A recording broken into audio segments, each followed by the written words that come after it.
Bonjour et bienvenue dans le 44e épisode de Celle qui rêve de devenir écrivain. Celle qui rêve de devenir écrivain, c'est moi, Aurélia Horner, 39 ans, passionnée par l'écriture. Depuis quelques années, cette activité a pris tellement de place dans ma vie que je suis en cours de reconversion professionnelle pour devenir biographe. Par ailleurs, j'écris des romans. J'ai plusieurs projets en cours d'écriture. Mon tout premier, le plus ancien, celui avec lequel j'ai lancé ce podcast, c'est l'Inde de Suraj. L'histoire d'Olivia, une jeune femme qui part en Inde pour réaliser un documentaire sur les rites amoureux d'une tribu. Pour le moment, ce roman est en pause et aujourd'hui, je travaille essentiellement sur une comédie dramatique qui s'intitule provisoirement, et c'est le cas pour tous mes projets en cours d'écriture, et c'est comique sur les hommes de ma vie. L'histoire d'une préado qui découvre l'amour. Pour m'aider à travailler mon texte, j'ai souscrit à un atelier d'écriture dans le cadre duquel je suis accompagnée par une éditrice et où je bénéficie de masterclass régulières avec des professionnels du monde du livre. Le concept de ce podcast, une sorte de journal de bord dans lequel je m'enregistre spontanément pour partager avec vous mon travail, mon expérience, mes réflexions et mes humeurs autour de l'écriture. Dans cet épisode, je vous parle de journal intime, de binôme d'écriture, de retours critiques, de premiers chapitres, d'éternelle insatisfaction, d'idéal, de clarté, d'apaisement, de voix, de douleur, d'idées directrices, de conteurs et de stylistes, de formation et de bien d'autres choses. Tout de suite, retour en juin 2023. Bonne écoute à vous. Le vendredi 23 juin 2023. Je continue à retranscrire mon journal parce que je trouve plein de pépites à l'intérieur qui me servent pour mon roman, des choses que j'ai envie de développer. Et des fois, à la manière dont je raconte les choses dans mon journal, je me dis mais j'avais le sens de l'intrigue à l'époque, c'est juste hallucinant. Et là, par exemple, je suis en train de retranscrire toute une journée dans les moindres détails. Ça crée une espèce d'ambiance avec des enjeux hyper forts qui est assez hallucinante. Du coup, j'ai envie de repiocher plein de trucs pour m'aider à développer mon sujet. Par exemple, les sujets de conversation qu'on a quand on a 12 ans, comment on a envie de faire partie du groupe, les jugements qu'on peut porter sur les autres personnes de sa classe, la vision qu'on peut avoir du monde à cet âge-là. Franchement, c'est d'une myriade de choses. Puis même le quotidien, dans quelle chambre je vivais. Enfin voilà, à un moment, je dis que le matin, avant d'aller à l'école, elle ouvre les volets, elle arrose les plantes dans la jardinière qui est sur le rebord de sa fenêtre. Mais ça, c'est des petits détails, mais qui rendent les choses tellement vivantes. Et puis même, à un moment, je décris le rire d'une de ses camarades de classe et qu'un garçon s'amuse à imiter. Et je dis que c'est sans doute juste pour impressionner la fille, se faire remarquer d'elle, que cette imitation n'a rien de moqueur, c'est juste pour la faire rire en la tournant en dérision, histoire de se faire bien voir. Enfin, c'est très marrant la manière dont j'analyse les choses et dont je détaille tout. Ça permet vraiment de créer une ambiance hyper intéressante à manipuler pour mon roman. J'ai une matière énorme quand je lis ce genre de choses. J'ai eu mon rendez-vous avec ma binôme d'écriture. C'était la première fois que je faisais ça. C'est quelqu'un que j'ai rencontré à l'école Les Mots, qui fait le même atelier d'écriture que moi, mais dans un autre groupe. Donc c'était hyper intéressant. On avait prévu 1h30 de rendez-vous. Finalement, ça a duré 2h30. C'était très très long parce qu'on avait pris vachement de notes sur le texte de l'autre. Pourtant, on s'était envoyé qu'aux alentours de 20 000 signes. Mais il y avait de quoi dire. Et il y avait de quoi faire. Au début, on s'est gardé une petite demi-heure pour dire un petit peu quelles étaient nos problématiques du moment, où est-ce qu'on en était, s'il y en avait des difficultés et tout. Et ensuite, on a parlé de nos textes. Alors moi, j'ai trouvé que cet échange était très profond, très riche. C'est tellement agréable de pouvoir parler de l'écriture avec quelqu'un qui est aussi passionné que soi que moi, ça me nourrit vraiment d'avoir ce genre d'échange. Donc ça, c'était top. Et puis après, voilà, elle m'a fait des retours sur mon texte. Mais alors, le problème, c'est que je n'ai retenu que le négatif. Et j'ai vraiment eu le sentiment que ça ne lui plaisait pas du tout. Alors, c'est ce dont j'avais un petit peu peur parce que comme elle met un soin tout particulier à écrire, elle travaille vraiment sa plume au millimètre près. Moi, je suis pas encore du tout dans cette étape-là parce que moi, j'ai beaucoup de choses à dire. Et donc, avant de travailler vraiment mon style, ma plume, mon écriture, j'essaye déjà d'ordonner mes idées pour ne pas trop en dire. Bon, il y a déjà des longueurs dans mon texte, sauf que c'est toujours le même problème. Je sais pas où elles sont, ces longueurs. Je pense que ça doit être un petit peu pareil que pour mon podcast, c'est-à-dire que je tourne autour des mêmes idées comme ça en essayant de capter ce que j'ai envie de dire, ce qui fait que je me répète beaucoup. Et c'est un truc qu'il faut que je travaille, hein, mais sauf que pour l'instant, je sais pas comment faire. Bon, c'est vrai que j'ai pas très bien dormi la nuit dernière, j'ai une nuit très courte, je me suis réveillée 4h30 du matin en pensant à mon roman suite à la séance avec l'éditrice. Ça m'a empêché de me rendormir ce matin, j'avais hâte de me remettre au travail, donc à 5h30 j'étais debout au travail. Et j'ai bien bossé avant notre rendez-vous avec cette binôme d'écriture. Ce rendez-vous, il m'a quand même pas mal épuisée parce que on essaye de comprendre ce qu'on a voulu faire, ce qu'on a voulu dire, comment on a mis les choses en place. On essaye de l'expliquer à l'autre. Enfin, ça demande énormément de concentration. Et ensuite, quand on fait les retours sur le texte de l'autre, il s'agit d'être fine, de dire des choses qui sont les plus pertinentes possibles pour que ça soit constructif pour l'autre, mais tout en restant bienveillant, pour pas décourager, parce que faut quand même avoir en conscience que c'est un texte qui est en construction, que l'auteur est quelqu'un qui doute terriblement, et que dès qu'on lui dit que c'est nul, ou qu'on lui fait ressentir, il remet tout en cause. En tous les cas, moi je suis comme ça, bon, je pense que je suis pas du tout la seule à être comme ça. Et de plus en plus, je fais vraiment attention à la manière dont je donne mes retours. Déjà, je ne les donne qu'aux personnes qui le demandent. Et j'essaye de aussi mettre en avant le côté positif d'un texte pour qu'il y ait un équilibre. Alors, comme c'est elle qui avait commencé sur mon texte, comme elle a été assez critique, je me suis dit que je pouvais me permettre d'être aussi pointilleuse aussi avec son texte. Enfin voilà, je me suis un petit peu adaptée aussi à sa manière de faire, elle, quoi, pour que ce soit à peu près équilibré. Après, voilà, là, on a abordé nos textes tout juste notre univers aussi. Elle est accompagnée par une autrice, mais qui a, je crois, aussi un petit statut d'éditrice. Et du coup, c'est pas du tout la même chose que pour nous. Ça remet beaucoup en question ce que l'éditrice a pu me dire concernant mon premier chapitre, où elle était plutôt très encourageante. Alors, est-ce qu'elle m'a dit ça parce qu'elle voit bien que je manque terriblement de confiance en moi et qu'il y avait besoin de me rassurer à ce moment-là. Mais je suis pas sûre qu'elle agisse beaucoup en termes de psychologie, quoi. J'ai pas l'impression que ça soit trop son domaine, ça. Du coup, ça me questionne vachement sur mon premier chapitre. Ou alors, est-ce que je l'ai beaucoup alourdi quand j'ai voulu le retravailler dernièrement parce que là, j'ai regardé les notes, justement, que ma binôme a prises sur mon texte, voir un petit peu là où elle trouvait que c'était trop long, là où c'était un peu lourdingue, les phrases alambiquées. Alors autant je comprends pour certaines que j'avais pas forcément vu parce que je me suis pas appesantie là-dessus, autant pour d'autres, moi j'aime bien comment c'est formulé, quoi. Tout ça pour dire que aujourd'hui je suis à nouveau déprimée par rapport à mon texte, par rapport à mon écriture, je sais pas si j'arriverai quelque part un jour. Et puis en plus j'ai écouté un épisode là dans le podcast de France Inter animé par Cécile Coulon qui interviewe des auteurs qui s'appelle La Source. J'écoutais l'entretien avec Richard Guettet, qui est donc aussi l'animateur du podcast d'Arte Radio Bookmakers.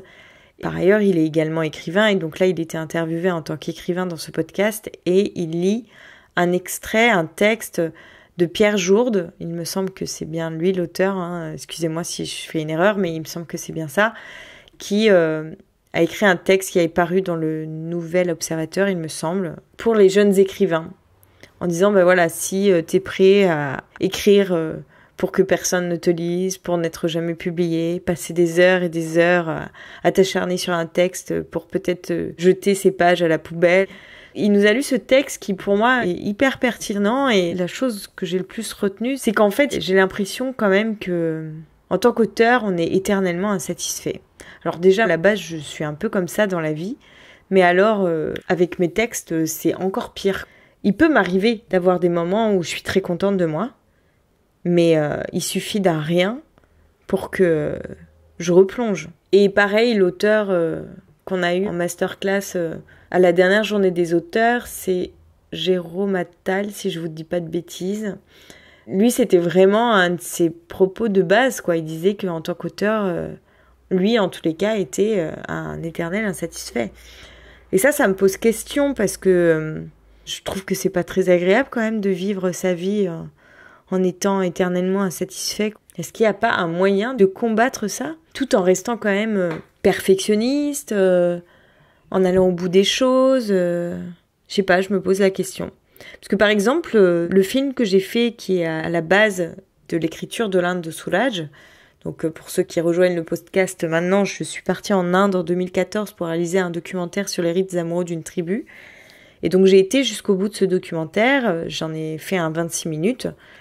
Et ce film, j'en suis encore fière aujourd'hui. Je sais qu'il est plein de défauts, qu'il y a des choses qui vont pas et tout ça, mais je sais quel travail ça m'a demandé et je suis assez contente du résultat. Et je suis encore fière de le montrer aujourd'hui, alors que je l'ai terminé en 2016, donc ça fait quand même maintenant quelques années. C'est vrai que je me rends compte que je me suis beaucoup moins fait critiquer pour ce film. Je cherchais pas à avoir trop de retours critiques. J'avais une marraine de projet, puisque j'étais accompagnée dans le cadre d'une résidence. Et donc c'était une documentariste de 30 ans d'expérience, donc elle savait de quoi elle parlait, et donc elle m'a donné les directions à suivre quelque part pour travailler ce projet et d'arriver à un résultat abouti de façon beaucoup plus rapide. Mais on s'est vu vraiment très très peu. Après, j'ai pas eu tellement de retours d'à droite à gauche, je me rends compte. Je suis contente de ce que j'ai fait par rapport aux moyens que j'ai eus et par rapport aux difficultés que ça représentait pour moi. Et comme c'était la première fois que j'allais jusqu'au bout d'un projet, franchement, je pouvais pas en attendre beaucoup plus. Quand je fais des vidéos, le processus n'est pas le même que dans l'écriture. C'est-à-dire que avant le tournage, j'imagine comment va se faire le tournage. Je pars tourner, je reviens, je suis dégoûtée parce que je me souviens que de ce que j'ai loupé. Je fais le montage et là, je suis plutôt contente parce que je me dis finalement, j'ai quand même réussi à en tirer quelque chose. Donc, je termine généralement plus satisfaite. Pas que j'ai commencé, parce que quand on a un idéal de projet, on se rapproche jamais de l'idéal avec le résultat final. Mais en tous les cas, quand je termine un reportage ou un documentaire, je suis quand même beaucoup plus satisfaite du résultat final que lorsque j'écris un texte. De toute façon, je peux pas être satisfaite pour le moment d'un texte puisque j'en ai aucun d'abouti. Je trouve ça assez d'ailleurs déprimant de tant s'acharner à réaliser quelque chose pour un résultat qui tarde tant à venir. Je devrais revoir la longueur de mes textes à la baisse déjà, ne serait-ce que ça. Je me laisse complètement embarquer à chaque fois dans des trucs à rallonge dont je ne vois jamais le bout. Là, je vois justement la personne avec qui j'ai commencé à travailler en binôme. Elle m'a déjà envoyé, si je crois ce qu'elle me dit, un quart de son roman. Moi, je lui ai envoyé le premier chapitre. Bon, je pense que pour le coup, elle est peut-être un peu courte. Si jamais c'est un quart de son roman, c'est plus une nouvelle, quoi. Mais moi, je vise trop long. Enfin, c'est même pas que je vise, parce que j'ai voulu faire court et j'ai pas réussi. Il faudrait peut-être que je me force à écrire des nouvelles, que je me concentre sur quelques nouvelles avant de me réattaquer à un projet plus long, pour me forcer à la synthèse. Mais en même temps, moi, je me rends compte que les livres qui me plaisent le plus, ce sont des livres à rallonge. Enfin, j'ai adoré lire L'amie prodigieuse d'Elena Ferrante, de nous faire vivre comme ça des personnages sur 60 ans de vie, avec l'évolution de tout un quartier, avec ces personnages d'une profondeur. Alors, c'est vrai que quand j'ai lu son texte, je trouvais parfois qu'il y avait des longueurs. Et il y a des moments où je me suis dit, oh là, c'est un peu un ventre mou. Mais c'est le genre de texte qu'on n'avale peut-être pas d'une traite, mais qui nous reste en mémoire, qui a infusé en nous pour très longtemps. Et c'est aussi le genre de lecture que j'apprécie, même si je lis ça beaucoup plus lentement. Ensuite, le dernier texte que j'ai lu qui m'a beaucoup marqué, mais on verra si dans le temps il résiste, parce que j'ai tendance maintenant à me dire que les textes qui résistent au temps, ce sont quand même les meilleurs. Et c'est le Betty de Tiffany McDaniel. Pareil, c'est sur une vingtaine d'années, il me semble, que son roman se déroule. Il n'y a pas de longueur, c'est extrêmement précis, elle a une idée très claire de ce qu'elle a envie de faire passer, chapitre après chapitre. Il faudrait que je m'en inspire vraiment pour l'essai comique. Bon, pas pour le côté comique, parce que pour le coup, elle est pas très drôle, mais pour le côté poétique, et puis pour sa clarté. Moi, qu'est-ce que vous voulez, je suis embrouillée, quoi. Puis en même temps, voilà, justement pour revenir à l'extrait de Pierre Jourde, je me disais, mais qu'est-ce qui se passerait si j'arrêtais d'écrire ? Mais je peux pas arrêter d'écrire. J'aurais l'impression de passer à côté de ma vie. Qu'est-ce qui aurait autant d'intensité dans ma vie que l'écriture ? Aujourd'hui, c'est ce qui donne du sens à ma vie. Mais bon, ça je le dis souvent. Et pareil, dans le podcast La Source, j'écoutais une autre autrice, je crois qu'elle s'appelle Digli, qui est aussi illustratrice, dessinatrice. Je me suis beaucoup reconnue en elle, en fait. Dans le sens que toute sa vie, elle a cherché le romanesque partout, tout ça. Et c'est vrai que moi, j'ai aussi un petit peu ce côté-là. Avant de me mettre sérieusement à l'écriture, j'ai essayé de faire de ma vie une aventure. Et c'est que depuis que j'ai écrit que je vis dans un monde beaucoup plus apaisé, au quotidien. Mais ça correspond à mon état d'esprit actuel. J'ai l'impression que moi, j'ai besoin que ma vie soit très paisible par ailleurs pour pouvoir avoir l'espace pour écrire. Si je vis une vie à 200 à l'heure, j'ai plus le temps ni la disponibilité d'esprit pour écrire. Je mets tellement de temps à accoucher des choses que si j'ai pas le temps, je n'arriverai jamais à rien. Il y aura jamais aucun résultat concret qui sortira de toutes ces tentatives. Pourquoi j'écris ? J'écris pour témoigner du monde, pour essayer de comprendre comment chacun d'entre nous fonctionne, ce qui fait qu'on ne devrait pas nous juger les uns les autres, ce qui fait qu'on pourrait gagner en liberté dans notre façon d'envisager la vie, d'envisager le monde. Et gagner en liberté, ça pourrait nous amener à trouver notre propre voie, à nous réaliser, sans être gêné par le regard d'autrui. J'ai envie d'amener les gens à être plus libres, en fait. Pourquoi je me pose cette question ? C'est que j'ai un sentiment, un besoin d'accumulation d'expériences de vie, ne serait-ce que par rapport à mon journal, mais aussi par rapport à tous les textes que j'écris, dont je suis incapable de me défaire. Alors des fois, ce sont des textes d'enfance qui n'ont pas grand intérêt sur le plan littéraire, ni même dans ce qu'ils racontent, ni quoi que ce soit, mais c'est comme des traces, c'est comme des témoins d'une certaine époque, d'une manière de penser à un certain moment dans ma vie. Et ça, ce sont des éléments qui comptent beaucoup pour moi. Et je sens que j'ai envie, à travers mon écriture, dans les romans que j'écris, d'amener les gens vers plus de liberté, vers plus d'empathie les uns envers les autres. Je crois qu'il y a quelque chose de cet ordre-là. Alors bon, là c'est un peu sur le vif que je vous partage cette réflexion. Je me suis jamais vraiment posé la question pourquoi j'écrivais. Mais j'ai le sentiment que c'est ce que je dois faire, quoi. Que c'est mon chemin. Et ce qui est un peu douloureux pour moi, c'est de ne parvenir à rien pour le moment, à finir aucun texte, à n'aboutir aucun roman. Je n'ai peut-être pas encore trouvé la forme qui me correspond le plus. Peut-être que je m'acharne à écrire des choses qui ne sont pas faites pour moi, parce que si je me souviens bien, quand je travaillais autour de mon roman de fantasy, j'étais moins dans cette douleur quand même en écrivant. Alors après, c'est vrai que c'était une phase de premier jet, et le premier jet a toujours quelque chose d'assez jubilatoire. Mais quand il s'agit de creuser, de retravailler les choses pour l'amener à la portée d'un lecteur, pour que ce soit intéressant et profond pour lui, là d'un coup les choses se compliquent un peu. Avec ce texte, l'essai comique, je sens que je tiens quelque chose, mais je pense que je n'ai pas encore trouvé la forme. La voix de ma narratrice n'est pas claire, parce que j'ai commencé à l'écrire avec la voix d'une narratrice de mon âge qui se rappelait de sa vie. Quand je l'ai retravaillé pour l'objectif manuscrit, pour cet atelier d'écriture, je l'ai réécrit avec la voix d'une ado de 13-14 ans. Et du coup, les deux voix se confrontent et sont pas forcément en adéquation. Et j'ai l'impression de ne pas forcément avoir choisi les bons chapitres pour dire ce que j'ai envie de dire. Je me laisse facilement prendre par l'histoire en oubliant mon propos.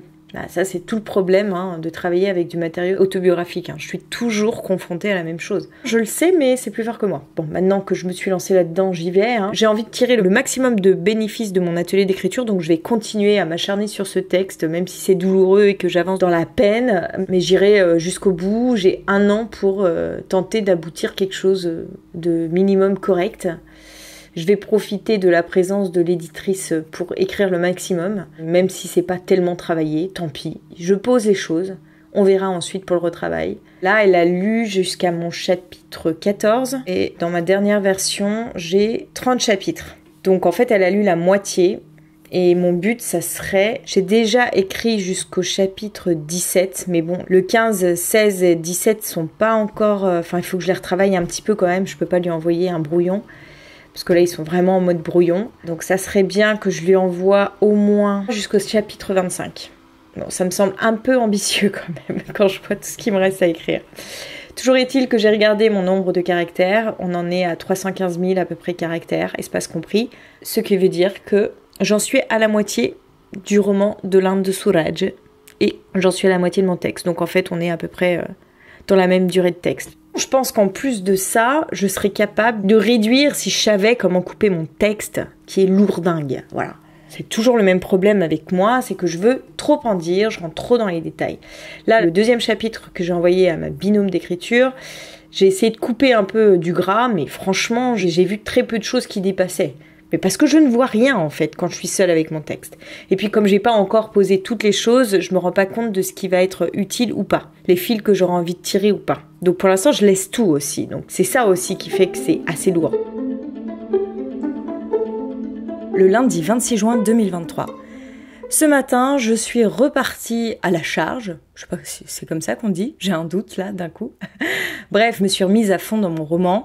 Et j'ai travailler de fond en comble mon chapitre 8. J'ai l'impression d'être un peu plus sur la bonne voie de ce que je veux dire. Ça m'a fait prendre conscience que avant de travailler chaque chapitre, il fallait que j'ai une idée très claire de mon intrigue, de ce qui va se passer, qui va faire avancer l'histoire, et une idée très claire de ce que je veux dire. Quand on dit c'est une ligne directrice par chapitre, je pense qu'on est dans le vrai. Alors peut-être qu'on peut en déployer d'autres à côté, mais il faut qu'il y en ait une principale qui drive les choses. Parce que moi, j'ai tendance à vouloir dire tellement de choses. D'ailleurs, c'est pour ça que j'ai tendance à me perdre, que je tourne en rond, qu'il y a des redondances, tout ça, parce que j'ai du mal à garder mes idées claires. Bon, ça, c'est pas grave, c'est ma manière de faire, c'est ma manière d'être aussi. Je suis comme ça dans la vie, donc il faut que je fasse avec qui je suis aussi, mais je pense que pour que ce soit clair pour un lecteur, il faut que ce soit clair pour moi. Donc voilà, quitte à remanipuler plusieurs fois les mêmes choses, je vais bien finir par trouver comment dire les choses. Donc là, j'ai l'impression de me rapprocher un peu plus de ce que je veux dire avec mon chapitre 8, qu'il est mieux mis en scène, mieux mis en situation qu'auparavant, et que c'est moins redondant. Parce qu'il y a des choses autres qui se passent que ce que j'avais annoncé au départ. Alors maintenant, il y a peut-être un petit souci de cohérence entre ce qui se passe avant et ce qui se passe après. Mais bon, ça, je verrai ça plus tard. Le principal, c'est d'en avoir conscience. Mais déjà, j'ai l'impression de m'avancer plus vers mon objectif final. Donc ça, c'est une première chose. Je suis plutôt très contente de ma séance du matin. J'ai travaillé plus de 5 heures. Et ça fait suite à un petit texte que j'ai écrit hier. Enfin, voilà, j'ai tendance à écrire des petits textes par-ci par-là quand j'ai des idées qui me travaillent pour essayer de cerner ce que j'ai envie de dire. Et généralement, c'est des textes qui viennent nourrir la profondeur de mon manuscrit et que je peux ajouter et qui permettent d'éclaircir certains points de l'histoire. Je pense qu'il y a vraiment 2 genres d'auteurs et que ces 2 genres d'auteurs ne travaillent pas sur la même chose. Il y a les auteurs à intrigue et il y a les auteurs à style, pour schématiser. Il y en a qui vont vraiment se concentrer sur l'intrigue sans faire tellement attention à leur style. Le but pour eux, ça va être d'avoir des intrigues prenantes avec de nombreux rebondissements et des livres qui vont un peu être page-turner avec des personnages qu'on a envie de suivre, qui sont attachants, auxquels on peut s'identifier et une intrigue forte qui nous tient en haleine, quelque chose comme ça. Et il y a les autres auteurs pour qui l'intrigue, c'est un peu un prétexte à déployer leur univers, à déployer ce qu'ils ont envie de dire sur le monde, à déployer leur langue, leur style et à faire partager leurs réflexions quelque part ou faire réfléchir un lecteur. Enfin, il y a toute une autre démarche. Alors moi, j'aimerais bien pouvoir rassembler un peu des deux. Je pense qu'il y a des auteurs, en effet, qui sont un peu plus hybrides et j'ai vraiment l'impression que l'un tire dans les pattes de l'autre, quoi. Il y a toujours des critiques, les stylistes critiquent les raconteurs d'histoires, ils les prennent un peu de haut, sous prétexte que leur travail serait beaucoup plus profond que les conteurs, on va dire, si je peux les appeler comme ça. Et puis en plus de ça, c'est que les stylistes sont un peu plus reconnus que les conteurs. Les stylistes ont plus tendance à traverser les âges que les conteurs. Enfin, il y a plein de choses qui font ça. Mais en fait, moi, j'aime bien quand même les deux côtés. Je lis des deux côtés. Alors c'est sûr qu'aujourd'hui, je préfère un roman qui a autant de forme que de fond. Il me faut tout autant une intrigue que du style. Par exemple, quand je lis Robin Hobb, j'attends pas quelque chose de transcendant au niveau stylistique. Par contre, elle creuse ses sujets, elle fait des personnages qui sont hyper complexes, très nuancés, et c'est ce qui m'intéresse dans l'œuvre qu'elle déploie. Et en plus, elle manie très bien l'intrigue, donc c'est un autre point qui m'intéresse chez elle. Mais par contre, quand je lis du Damasio, Damasio, typiquement, c'est quelqu'un qui fait les deux. C'est quelqu'un qui travaille autant son style que son intrigue. Donc moi, c'est un petit peu ce vers quoi je tends. Et donc, ce que je voulais vous dire avec ça, c'est que c'est bien de savoir de quel côté on se situe, même si on est un peu des deux. Parce que ça permet de se décomplexer. Et pourquoi pas, à un moment, faire un livre et juste essayer de travailler sur mon intrigue. Ça ne m'empêchera pas de quand même travailler un peu mon style, parce que c'est quand même toujours intéressant d'essayer de l'améliorer. Mais C'est un peu ce que je fais avec mon roman de fantasy. Bon, pour l'instant, il est de côté, mais en gros, c'est ça, quoi. Je pense qu'en plus, j'ai l'impression que ça serait plus facile pour moi. Parce que dans ces cas-là, on fait appel à d'autres qualités, comme par exemple l'imagination. Et donc, je pense que quand on cherche des formations, pour travailler son écriture, il faut faire vraiment très attention à là où on s'adresse. Il y a clairement des formations qui sont faites pour les conteurs et d'autres qui sont faites pour les stylistes. C'est d'ailleurs pas pour rien que j'ai choisi l'école Les Mots pour suivre mon objectif manuscrit.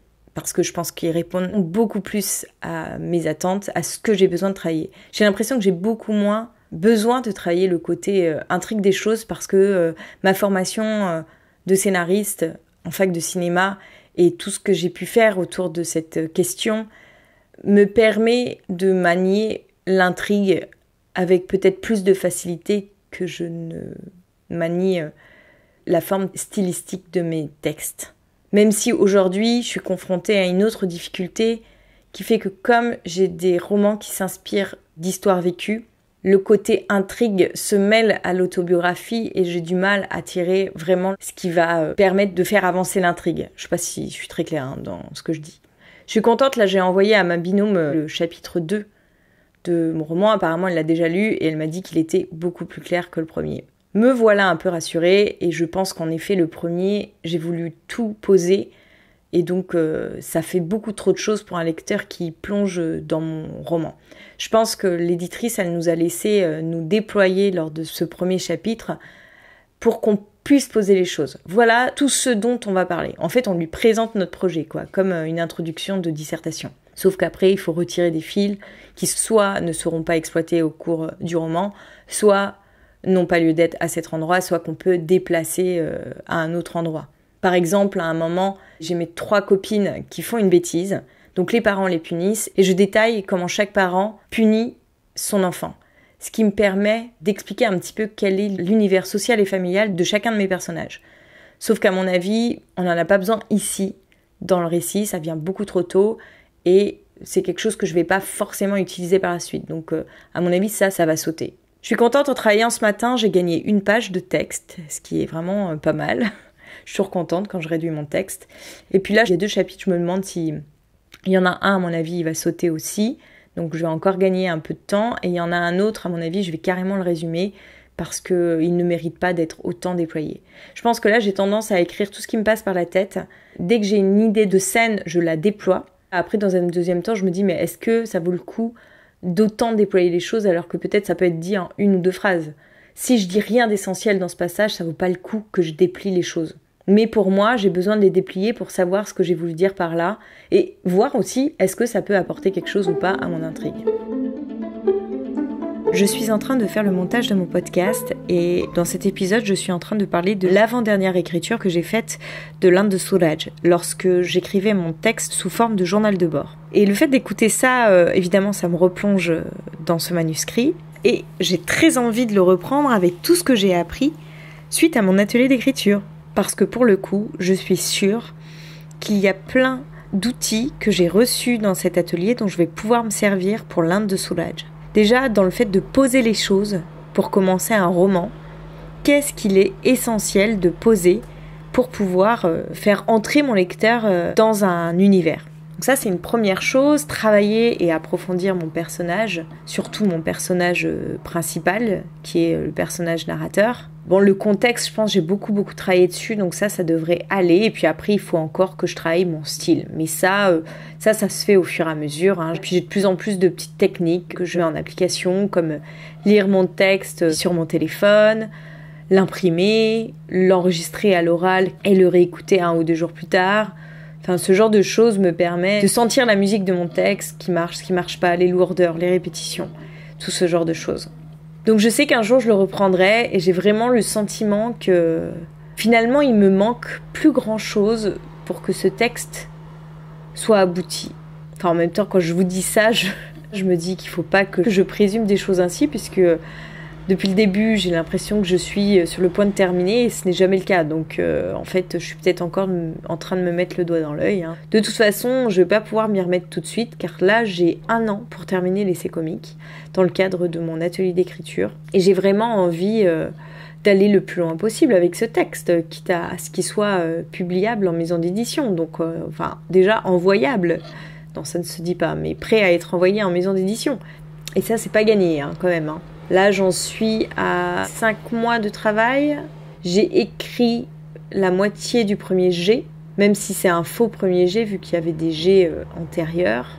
Mais bon, vu comme je retravaille les choses et comme j'approfondis mon contexte, franchement, c'est presque un nouveau premier jet. C'est quand même hyper rassurant d'avoir quelqu'un qui nous dit « vous êtes sur la bonne voie ou pas ?» quoi. Pas seulement quelqu'un comme ça, quelqu'un de professionnel qui a l'habitude d'avoir affaire à des textes.